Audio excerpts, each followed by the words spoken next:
difference between D'Anthony the first 4 games and the last 3? Are teams approaching him differently at this point, you feel like?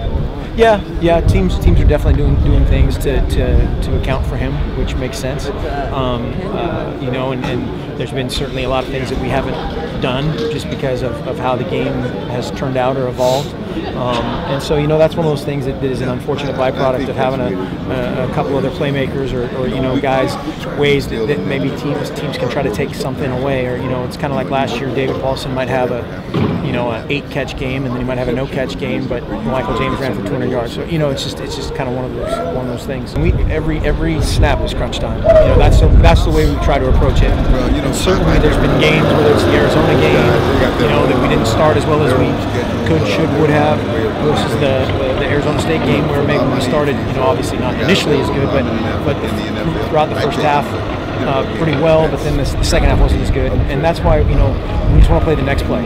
Whether we scored a touchdown, threw a pick, fumbled, or, you know, dropped a pass, whatever it is, we're 100% dialed in on the next play. And we haven't done that, certainly at the level, but our guys believe in that process and that system.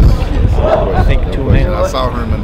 Well, you know, again, that's kind of game dependent too. I mean, we've had some games where it's those stats have been reversed. Not many recently, but you know that again just comes down to the time of the game. And, you know, people use that against us in recruiting, but I know what team they want to be on. You know, I know what team our guys want to be on, and I think that's the neat thing about that. You know, you're talking about D'Anthony.